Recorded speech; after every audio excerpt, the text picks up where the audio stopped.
大家好，又是我肥肥。今天我要来分享巴迪蛋糕 Cake Bade 的食谱。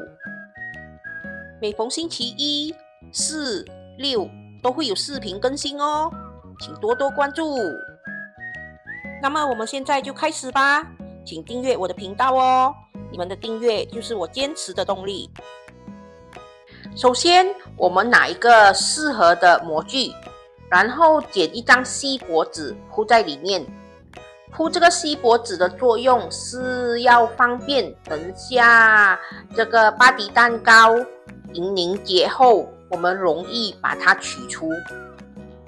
你们可以照着我的方法把这个锡箔纸剪一剪，然后放进去，或者你们有其他更好的方法也可以，只要可以放进去，然后等下巴迪蛋糕容易取出就可以了。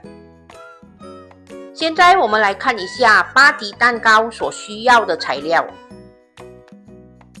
马铃饼135克，牛油125克，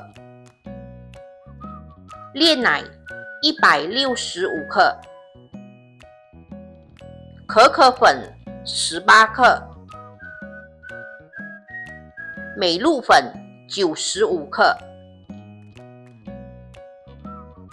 首先，我们把牛油放入小锅里，然后我们拿去开火把它煮滚，煮到完全融化。当我们把牛油煮至完全融化后，我们就可以把它拿起，然后把炼奶全部倒进去，把它搅拌均匀。当炼奶和牛油搅拌均匀过后，我们就可以把美露粉慢慢的加进去。我们一边加入就一边搅拌。同样的，我们也是要把它搅拌均匀。美露粉搅拌均匀过后，我们就可以加入可可粉。同样的，可可粉也是要搅拌均匀。我们要把美露粉和可可粉搅拌到光滑，完全没有颗粒。接着，我们就可以把这个美露浓浆拿去煮滚。大家记得在煮这个美露浓浆的时候，记得要不停的搅拌哦，避免底下会烧焦。我们煮这个美露浓浆的时候，不需要煮到非常的滚啦，只要开始冒泡，这样子就像这样开始起泡了，我们就可以关火，把它拿起了。美露浓浆煮好后，我们就可以直接把它铺入这个装有锡箔纸的模型里。我们把它在这个底下铺一层，要放多少多厚，你们个人喜欢哦，就看你们的美露浓浆有多少咯。其实也不需要铺得太厚啦，就稍微的铺一层在底部，我们就可以把这个马铃饼平均的铺上去。我们最重要的目的是要把这个马铃饼可以全部粘在一起。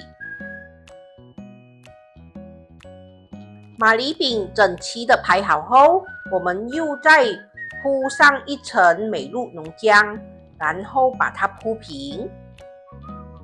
我们就一直重复这2个步骤，直到我们的美露浓浆用完为止。如果你们不想用这个方法，还有另外一种方法，就是我们可以把美露浓浆煮滚后，我们把马铃饼折半，然后把它那个马铃饼全部倒进这个美露浓浆里，搅拌均匀过后，直接把它铺入到模型里，然后把它铺平。这样做呢，就等下巴迪蛋糕凝结后，切开了，里面的马铃饼就没有整整齐齐排在一起咯，它就会乱七八糟的。不过也有它的美啦。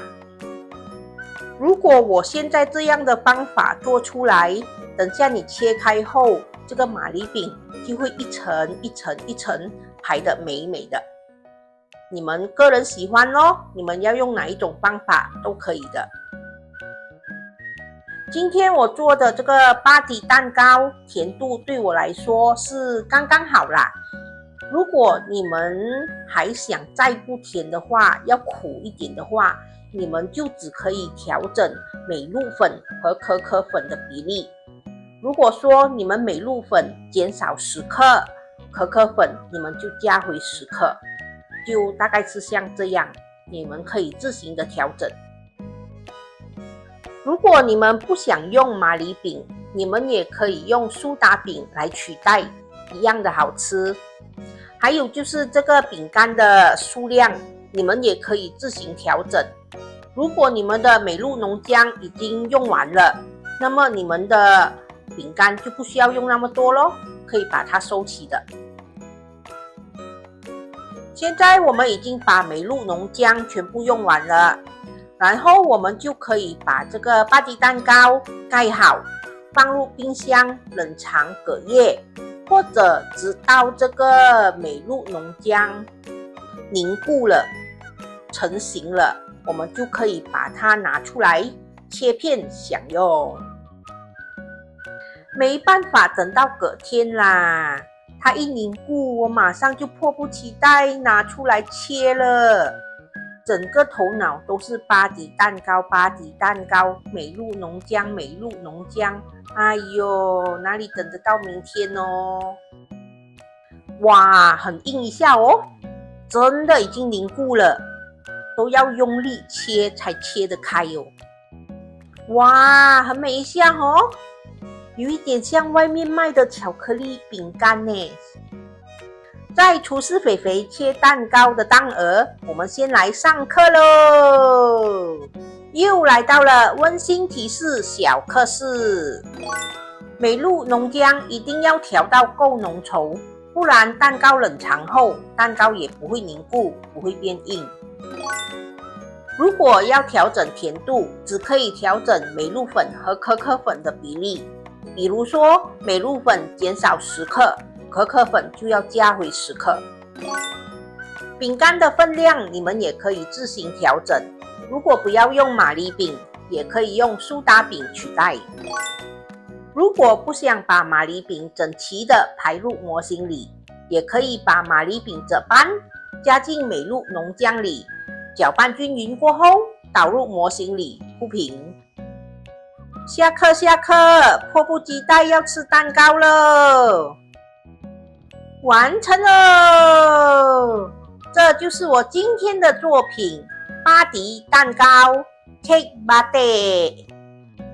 如果喜欢吃美露或者巧克力的朋友，千万不要错过这个蛋糕哦，真的非常的好吃。一口咬下去，你可以吃到外面一层浓浓的美露和巧克力的香气，然后里面还可以咬到脆脆的饼干。哇，真的是太好吃了这一个。如果放到冰箱里冷冷的拿来吃，真的可以把整个蛋糕吃完哦，真的没有骗你们，真的非常的好吃。今天这个巴迪蛋糕是偏甜一点点，因为美露粉是带甜味的。如果你们比较喜欢吃带苦味的巴迪蛋糕，你们就把美露粉减少，可可粉增加就可以了。好啦，这就是我今天的作品巴迪蛋糕，希望大家会喜欢哦。我下一个视频呢，会来一个炸金瓜糕，它也是一款非常容易做也非常好吃的糕点。大家对这个炸金瓜糕有兴趣吗？有兴趣的话，记得留意我下一个视频哦。好啦，今天的分享就到这里，大家记得要帮我点赞、留言、订阅和分享哦。谢谢大家。